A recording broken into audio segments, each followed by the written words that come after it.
It's time for Breathe Again Magazine, the radio show. A moment of hope, inspiration, and solutions. Listen to real-life testimonies from women and men just like you who have gone from victim to victorious.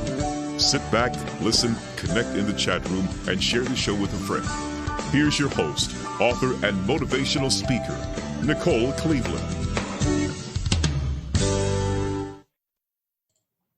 Hello, and thank you for tuning in.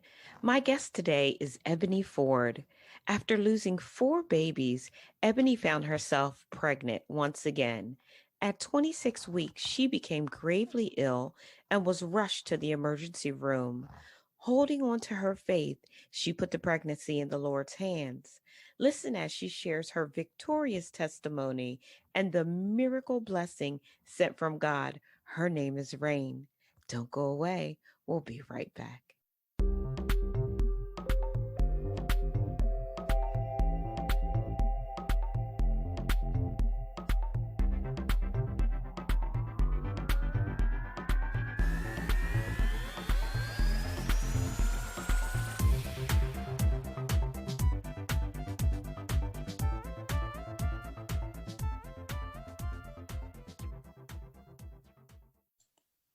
Welcome to the show, Ebony. Thank you so much for having me. You are more than welcome. Ebony, when I heard your testimony on Clubhouse, I was floored. What a walking, talking miracle your baby is. Is she walking yet?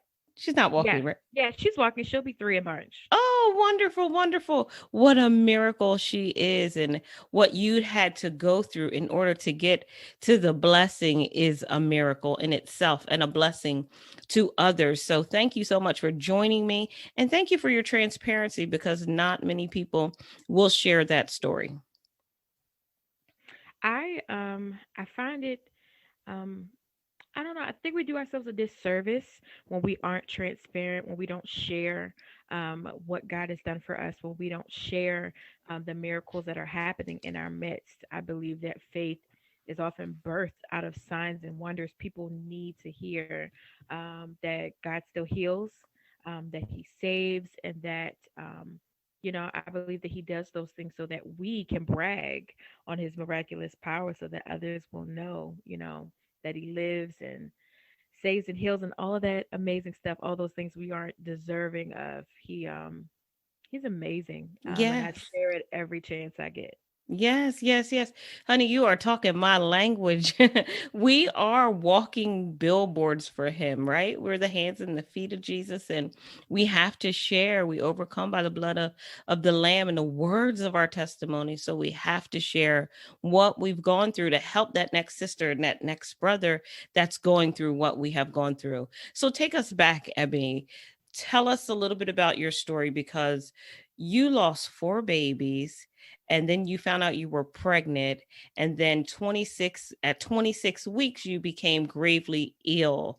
So talk a little bit about your story. So, my husband and I, after being best friends for some years, we married in 2012. We knew immediately that we wanted to start a family. We knew that it was just part of our destiny. Legacy was huge with us. We talked so many times about the legacy that we wanted to leave. And although we knew, that you can have legacy through spiritual means and spiritual children and your works in the earth, we knew that we wanted children. We knew that was God's promise to us, and we were excited to almost immediately get pregnant after we got married. Pregnancy was very uneventful until about 30 weeks. It was during that pregnancy that I actually found out that I had an autoimmune disease called SLE. Most people just know it as plainly lupus. But the form that I had manifested itself in joint pain, kidney issues, skin issues. And it was very odd the way that it happened because normally pregnancy puts lupus in remission. But it was because of that pregnancy I actually solved a 10-year medical mystery. I had all these different things happening in my health, and no one could pinpoint what it was. So, in a sense, that pregnancy honestly saved my life. So 30 weeks, we find out that I have lupus, and at 32 weeks, I began to experience symptoms that I thought were related to the lupus. And I also experienced decreased movement. And through going to my doctor, being sent to the emergency room, and ultrasound confirmed that we had lost our daughter, who we had actually named Selah. We named her Selah Eden. Just kind of the start of a pause, a moment of pause, a moment of reflection for us. It was just amazing that we named her that, and that, unfortunately, she went directly into the arms of Jesus before we could ever encounter her. But that was a cord accident. We found that the cord had not only wrapped around her neck, but it also snapped. Mm. So my abdomen had basically filled up with blood. So we went in. We had to go through My and God. have her. This was just days before our planned baby shower. Mm. So you can imagine, not only the trauma of the event, but the shame, the embarrassment, the weight of having to come back and basically say, I'm sorry, we can't. I'm sorry, this has happened. Um, Although we ourselves were grieving, it kind of put us in a position to feel as though we had done something wrong or we had Mm. inconvenienced others. It was a very um, complicated grieving process, to say the least. But as we got through that, we were confident, that God would do it again. We knew if we got pregnant easily, we were confident that it would happen again. And we weren't rushing it. We decided to just, as it happens, it happens. And so, have it a few months later, we were pregnant again. This time, we Wow. were far more fearful, Sure. but optimistic nonetheless. And unfortunately, that pregnancy, uneventful as well, ended at 14 weeks. Just standard early miscarriage. There were really no other explanation or sign for it.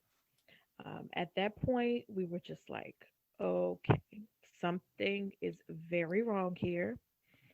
We need to figure out what it is. We went through genetic testing. Nothing came up strange. Everything seemed fine. And we just resolved to move on, to live.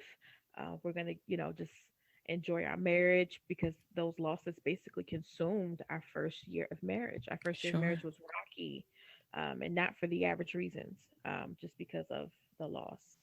So for the next few years, we went on about our business. We got into school. Well, I got back into school, and my husband, he is a pianist. He's a songwriter, singer. He is a recording gospel artist. So he threw himself into his music, and we just built us. Started to work on our goals. We were 25 and 26 at the time, still young, still had things we wanted to do. And about 3 years later, we found ourselves pregnant again. Mm. And this time we were like, okay, I think we're in a good place for this. I feel like our heads are clear. I think we can handle this.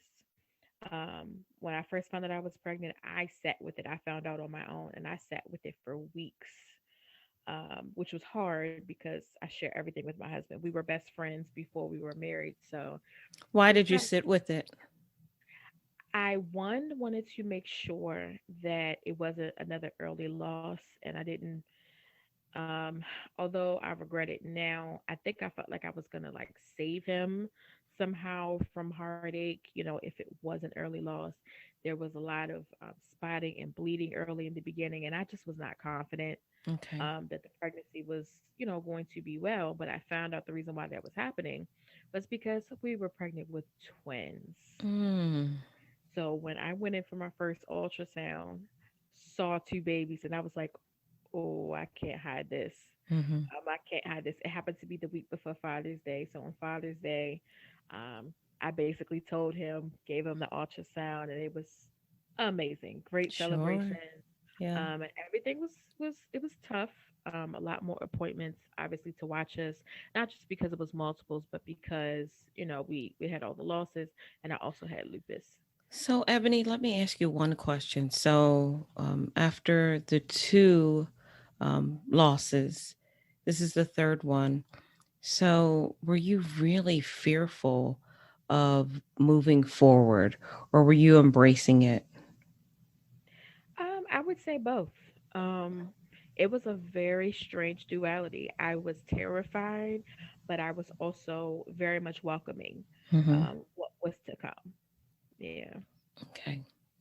Okay. So this one was twins, hmm and you shared it with your husband. He's excited, he's ecstatic, and what happens?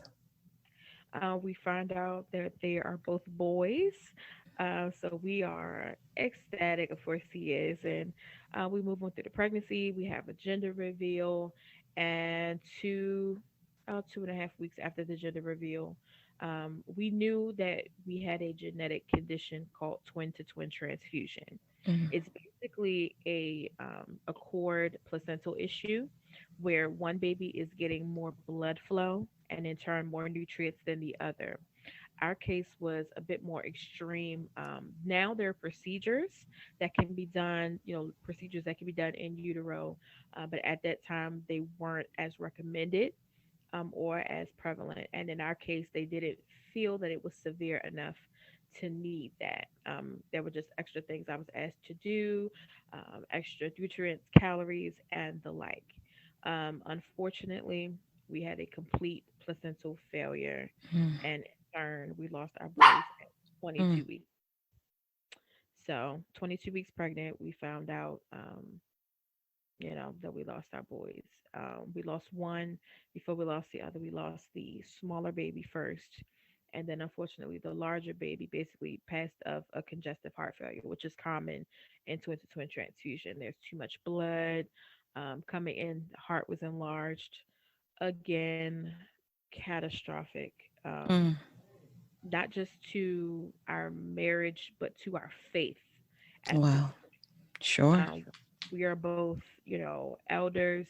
We are both preaching and singing and teaching God's word. We're, I mean, the most faithful, if there could ever be one. And we just felt like, Lord, I'm serving you. I'm doing everything you asked us to do. We're giving. We're teaching. We're lending our time. And this is how you let things turn out. So it took a long time. I would say about a year for me personally before I felt like my faith was fully and completely restored. I was disappointed, and I think we as Christians a lot of times feel shamed, or we kind of ascribe to some of our elders say you don't question God, you don't question God. I don't ascribe to that. I believe that if I am His daughter, that's my father. I'm gonna ask questions. I'm gonna ask Absolutely. why. I'm gonna ask what's up, whether I get an answer that I like or not, whatever. I'm gonna ask. And I believe that prayer is simply a conversation. And let's just say I had some very heated conversations in my prayer Yes, yes. with God. I was disappointed. I was hurt. And I didn't understand why. But again, we ascribe to just, you know what, let's just live. I finished my degree. My husband began recording what was to be his first single. We moved on. We got began the process to get a condo. We just life was just turning. It felt like we were healing from everything because of course you have something like that happen. It kind of digs up everything that you really didn't heal Yeah, from. yeah. You just brushed aside. It brought it all up.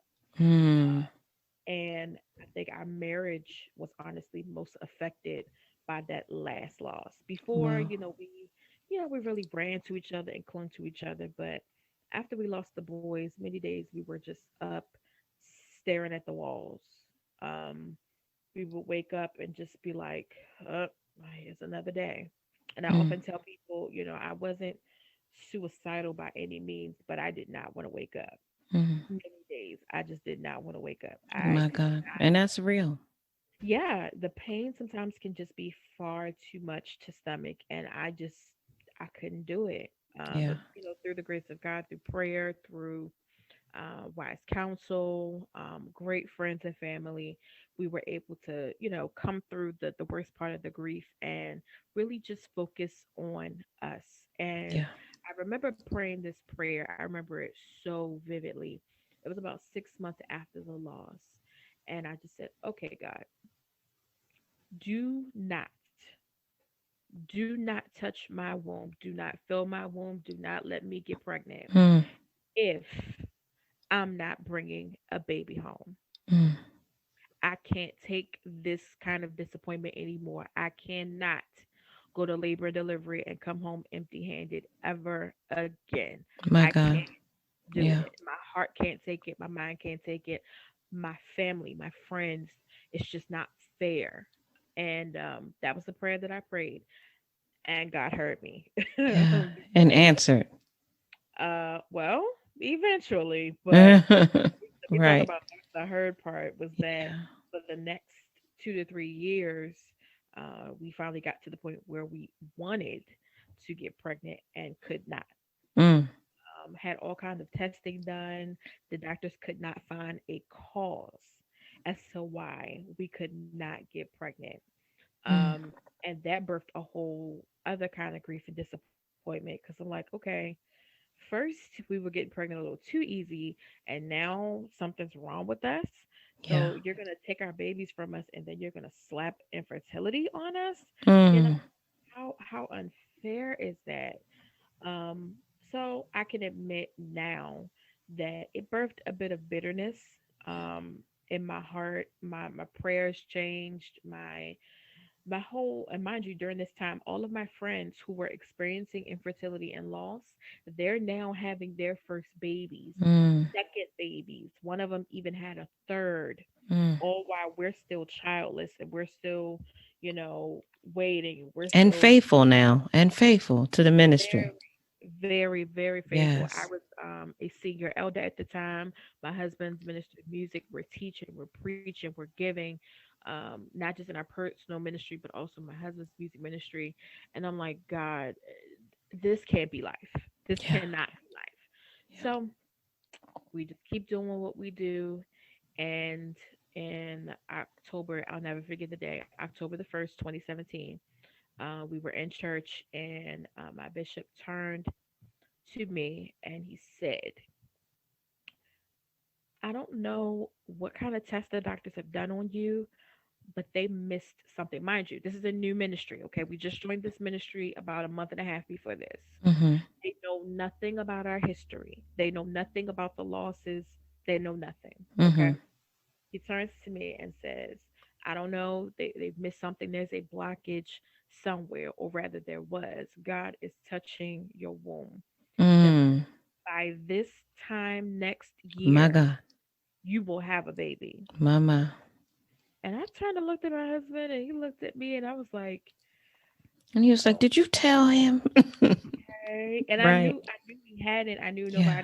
nobody at the church knew, our story. So I'm Mm-hmm. like, okay, God. Now, mind you, this day we were moving into a condo. We just got a condo. So we're moving in, and I'm hearing his words just flooding my mind. That whole week, I just keep hearing it and keep hearing it. And that next week, I began to become very tired. I was just unusually fatigued. I did not feel well at all. And I couldn't really put my finger on it. I was like, oh, well, we're moving and, it's fall. And typically when it gets cold, I tend to have more issues with my lupus. So I'm blaming everything on my lupus. By the next week of me being tired, my husband's kind of looking at me side eyed like, something's up. Mm-hmm. Do you feel okay? Are you okay? And I'm like, oh, no, I don't feel good, but I'm fine. And by the third week, I remember my husband stopping me and he said, I need you to take a pregnancy test. And I'm Mm. like, for what? We're not pregnant. No, no, we're not pregnant. And by the day, symptoms kept happening that were so pronounced. I knew in my mind that I was pregnant, but My God. my heart just would not let me give in Mm-hmm. to the idea. Eventually, one day I began to have like extreme abdominal pain to the point that I was like doubled over, and I knew I couldn't ignore it anymore. Mm-hmm. I had to figure out what was going on with me, and I called my husband at work, and I'm like, something's up, I'm in pain, something's not right, and I was like, well, let me go ahead and just take this test because If I'm not pregnant, something is very, very wrong. And if I am pregnant, something is very, very wrong. This could be ectopic, something could be wrong. So I broke down and I went. Anybody who suffered with infertility, you know that you kind of keep a stash of tests like way, way, way in the back of the cabinet. Mm.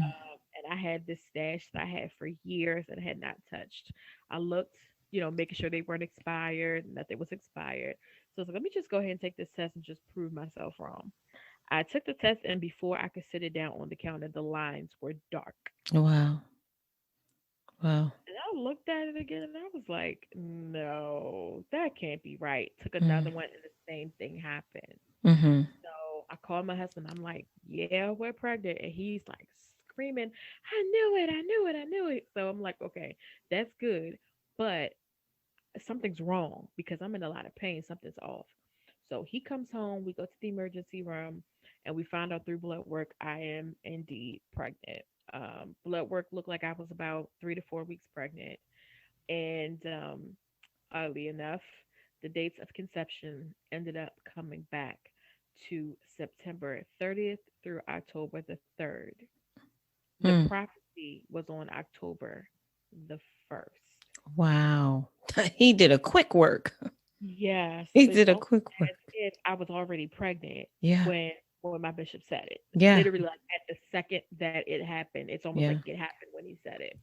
So we're like, wow, okay, all right, faith walk. We're gonna do Yeah. this. We're gonna be faithful. We're not gonna think on negative things. Yeah. Let's barge full force ahead. So what I Mm-hmm. did was I just went and started buying baby clothes. I started buying baby girl clothes in particular because that was my request. I wanted a Mm-hmm. baby girl. I had Yeah. never been that specific. I was always just like, oh, okay, whatever God does is fine. No, Mm-hmm. this time, like, this is my request. I'm going to be specific. I went and brought baby girl clothes and I put them in areas around the house where I had to see them daily as a reminder, as a faith reminder. This is going to happen. Don't Yeah. doubt, just trust God. Yeah. And 2 weeks later, I got a blood test and found out I was having a girl. Ain't that something? So fast forward, you became, you gave birth prematurely, right? Yes. And at 26 weeks, is that correct? Uh huh. And what happened at that point? Because the baby is here, praise God. And what's her name? Her name is Rain. Rain, rain, rain. And she shall reign. All right now. Because that is your name, that's your email address. So, talk to me about some of the complications that took place. So at 26 weeks, I began to experience symptoms of preeclampsia. And I found out that I had something, not only a severe form of preeclampsia, but another syndrome called HELP syndrome. It's Mm, basically when you have elevated liver enzymes, your platelets are in such a severe range that you're literally your blood's not clotting, kidney failure, and I had it all. I had my kidneys weren't failing, my liver had failed, my platelets were in class one. Literally, my blood was not clotting. I my had God. clear vision. My blood pressure on the day it was like 262 over 150 something. Mm. Oh my Uh, goodness. Completely stroke level blood Yes. pressure. Yeah. And that's the reason why I had to deliver my daughter at 26 weeks. She was Jesus. fine, but it was a means to save my life. Wow. So, Ebony, at that point, when you're having all those complications, what is going through your head? I know you're just saying, God, not again, not again. Um, I honestly didn't think that it was at the time when I found out what was happening. We were in the emergency room. I really didn't think that I was going to have my daughter. mm, Um, it happened on the heels of a trip. We flew from DC to Las Vegas for there's an award show called the Stellar Awards. mm-hmm, My husband was due to perform at the Stellar Awards, so that's why we were there. mm-hmm, While we were there, I got sick, so we rushed back home, missed the show, mm-hmm. so that I could come back home and figure out what was going on. So in my mind, I was thinking I just had like a blood clot from the trip. It really didn't register to me that it was, you know, I was gonna have to have my baby until the doctors came in and said, okay, well, this is what you have. We're going to keep you in the hospital. We think we can keep you pregnant till 32 weeks. So you're just going to stay here for about 6 more weeks, maybe longer if we can get it under control. Hmm. After some other blood work came back, they were like, it's worse than we thought. You're going to have to deliver your baby today. Did you Uh, think you were going to lose her? Oddly enough, no. Mm, I was never afraid of anything happening to her. mm. The fear was my husband about to be a widower and a single father. Wow. Wow. That was the thought because they're running all of these statistics about what 26 weekers are, and this is she can have brain bleeds and cerebral palsy. She could be deaf. She could be blind. She's probably going to have brain bleeds. Her lungs are likely to collapse. They're telling me all this terrible stuff as they're running me into a C-section, and all I could think Mm, is, am I going to survive this? I felt so terrible. I couldn't breathe. They were pumping something called magnesium to kind of help lower the blood pressure, but it makes you feel like you have the flu. It's a very horrible, horrible feeling. It actually burns when it goes into your veins. So I'm already swollen beyond recognition. I'm not feeling well, and I'm just like, God, are you going to give us this baby at the expense of my life? mm. That's not the prayer that I prayed. My, my, Like, my. if this was getting ready to happen, and I had a nurse. Oddly enough, her name was Diva, which I thought was odd, because we'd always referred to Rain as a little baby diva in the womb. And this lady prayed me through the whole time they were prepping me for the C-section. She kept praying in my ear, "You shall live and not die. You'll declare the works of the Lord." Mm, And she was praise God. asking me Angels. her name. Angels. I'm telling you, that Mm, lady, and I've never seen her again. I went mm. back to the hospital and asked for her, and everybody was like, "No, she doesn't work here. There's nobody that works What? here. She What? doesn't work here." I tried to search this lady out. It wasn't spelled like the regular diva way. So I figured I wouldn't have an issue trying to find her, but I've not been able to find her since. So I don't know what to do with that, but Wow. She was she was sent and assigned to you. definitely Mm-hmm. sent. Yeah. So we get the C-section. They explained to me that they're going to intubate and sedate me to do the C-section, so my husband could not be in the OR with me, unfortunately, and that I would spend at least the next 24 hours in the ICU to Mm-hmm. allow my kidneys and my liver to drain some of the fluid off of me and hopefully help me to recover. Mm-hmm. Mm-hmm. Last thing I remember is her praying in my ear, and I woke up the next day in the ICU. I was still intubated. I was tied to the Hallelujah. bed, Yeah. looking around. Nobody was there. Eventually, some doctors came in and had explained to me, that overnight, the different things that they did, that I'd undergone dialysis, and that they were questioning of whether I would need a liver transplant, that they My had God. filled out all the paperwork. But around midnight that night, I had my daughter at 6:53, and around midnight, apparently things began to shift Mm. with my organs. So they felt comfortable enough to lift the sedation, which is why I was Praise awake. God. They were going to try to take the tube out and see how I did breathing on my own. Mm-hmm. So they took the tube out. Then my husband came in, and the first thing I asked once the tube came out is my baby okay? Is she okay? Is Sure. she Sure. good? And my husband kept saying, yeah, she's good. She weighs this amount, and he said it to me in grams, and I'm like, I don't know what that equates to. I was like, they didn't tell you pounds, and he was like, no. So he pulled his phone out. We did the math and found out that she weighed 1 pound 15 ounces. Mm. Mm-hmm. And I never knew a baby. I'd heard of 1 pound babies, but I had no idea that she was going to be okay. Yeah. I really questioned it, but later that night, I was able to go. Once everything kind of settled down in my health, around that next midnight, 1 o'clock in the morning, they wheeled me to the NICU where I met my daughter. My And God. I laid eyes on her. She was kicking and Oh. flailing her little arms, and Oh.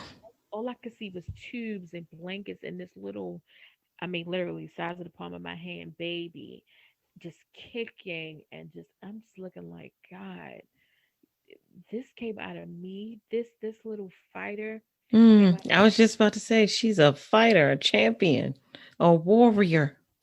but the thing that God reminded me in that moment, the name that he gave my husband and I while we were in prayer. There was a scripture that really, I know, carried me through our losses and our experience with infertility, and that was 2 Timothy 2:12, which in short, the A clause says, if you suffer with him, You shall reign. reign with them. Yes, yes. So we got the name Rain. I was like, yep, her name is Rain. That's it. And we wanted my husband's initials RVF. And his sister's name was Victoria. So I was like, okay, all right, Rain Victoria. Little did I know that my daughter would literally reign victoriously against all the My odds, God. My, with my. prematurity, against, she had lung collapses all within her first few days of life. Both of her lungs collapsed. She had over 10 blood transfusions, Mm, infections, and even after the NICU, she spent 3 months in the NICU. She came home and had multiple bouts of RSV, pneumonia, seizures. She had a heart condition that would cause her to have blue spells and let her oxygen drop. She has a rare lung condition even now.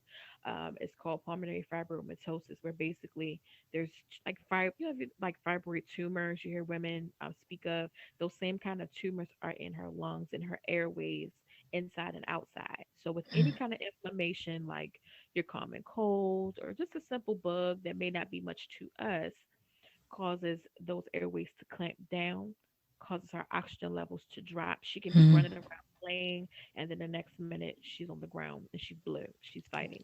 Okay. Wow. Wow. Wow. So, she went through radiation. This time last year, we were going through radiation to shrink those tumors, to avoid a very deadly surgery that could have left her in need of a lung transplant. The other option, well, that was really the only option that they gave us. And through prayer, the Lord led me to ask about radiation.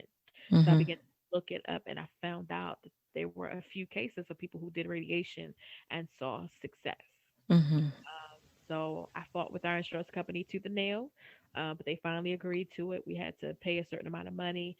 God did it so that we raised that money in less than a month, Good for you. and we fought and we forged ahead. The pandemic, unfortunately, halted that because our doctors weren't comfortable. But when we went back after months, 8 months of not having radiation, we were afraid that the tumors had probably grown, Mm-hmm. that something was wrong. No, the tumors were the exact same size. My God. My. God literally carried us through the pandemic. She was admitted, and we're talking like she was getting admitted to the PICU like every other month up to this point. Mm. We had no emergency room visits, no admissions. And Wow. she got off of oxygen. She was on full time oxygen. Through the pandemic, she was able to get off of that. Look at Um, God. our family unfortunately contracted COVID-19 in October, but she did better than my husband and I. Wow. Wow. The one that, her doctors didn't think that if she contracted it, she would live. Mm. Better than both. She was babysitting us, is what I Look at tell that. Look at that. we were on the Wow. sofa, pitiful and miserable, and she was running around. So she has literally, she could not have been named better. I'm God, telling you. he could not have orchestrated that any better. That's So, awesome. Awesome, awesome, awesome. yeah. So, you Ebony, breathing is a moment of hope, inspiration, and solutions, right? So we talk about the issues, we also talk about the solutions. If there was an individual listening right now that has gone through what you've gone through, and feels as though they cannot carry a child or they've lost children and they're scared to try again, how would you minister to them? Well, if they were standing in front of you or if they're listening right now, what would you say to them? I would tell someone who was struggling with um, whether they could emotionally handle that kind of disappointment. I would probably ask them, what do you have to lose? Mm, What more can you lose when you've already lost hope, when you've lost the inspiration to try again? What do you have to lose? And the answer to that, some would say you have nothing, but I would say all you have to lose is your fear. mm, All you have to lose is your doubt. Why not trust again? Why not trust that you've been through the worst already, and you've survived 100% of your bad days. I You love it. survived 100% of your bad days. So Yeah. there isn't anything that you cannot survive. But also with wisdom, I would also say to seek counseling. Don't be afraid to seek counseling, to deal with the grief, to deal with the disappointment. Also, make sure that you know what you're up against. It helps to know what to pray for. Go to your doctor. Don't move in ignorance. Know exactly what's going on in your body. Know what you're up against so that you know how to pray and you know how to do what you need to do on your end. Doctors are wonderful. I believe that they are God sent, but at the end, God has the final say. So pray, ask Him what to do in your situation, if it is wise to proceed, and the Holy Spirit leads and guides us into all truth. He would never, ever, ever lead us astray. So I believe that prayer is the key to knowing how to proceed. Awesome. Awesome. Thank you so much for that. Ebony, you do some work with the March of Dimes. Oh, look at that time. And the time has really gone by. You do some work. Tell us a little bit about what you do with March of Dimes. So I am an ambassador for March of Dimes. I basically it started by me telling my story, to reach out to different corporate sponsors to help them to sponsor their work, but it also developed into me being able to go into NICUs, to not only talk to parents but to also talk to the workers, the doctors, the nurses, to understand how prematurity affects the whole family. The entire system. We were also blessed to be the face of their maternal health care campaign called It's Not Fine. My daughter and I were featured in the commercial and also the print ads. And it basically enabled us to be on the front line of changing legislation. As you may know, Black women are 3 to 4 times more likely to die of pregnancy related complications Right. than any of our counterparts. So Yes. we've been blessed to work with March of Dimes to basically undig the causes behind that and to hopefully bring about radical change. So as of a few months ago, my family, the Ford family, was chosen to represent DC, Maryland, Virginia, West Virginia, and Delaware as the capital region ambassadors for the walk that they have every year, which is called March for Babies.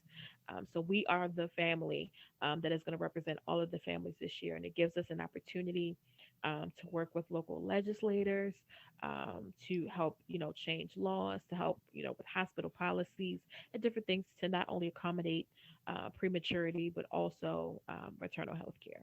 So that's what it's Nice. Very nice. And I just went to your website. Oh my God, she's adorable. She is about. absolutely Thank you. adorable. Just want to eat her all Mm. up. And so share with the audience your website and anything that you have going on. Sure. So, speaking of March of Dimes, we are currently in our campaign fundraiser right now for March for Babies.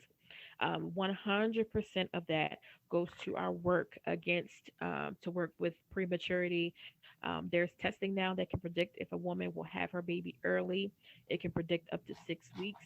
All of those funds go to that. So if anyone is interested in being a part of that, they can go to my website, which is andsheshallreign.com, andsheshallreign.com. And when you click in, there's automatically going to pop up a little pop up with a heart that says, you can donate to Team Brain, but you can also click there and learn about what we're doing. On my website, you can also find resources for prematurity, preeclampsia, all of the different causes there. There's also a blog where I've not only shared my story, but I allow other parents to share their stories as well. Whether it's prematurity, maternal health care, the like, you can find so many different things there. You can also sign up for peer NICU counseling there. And you can also find me on social media on Facebook. Our page is and She Shall Reign. And on Instagram, you can also find us at the same handle, and She Shall Reign. Nice. Thank you so much.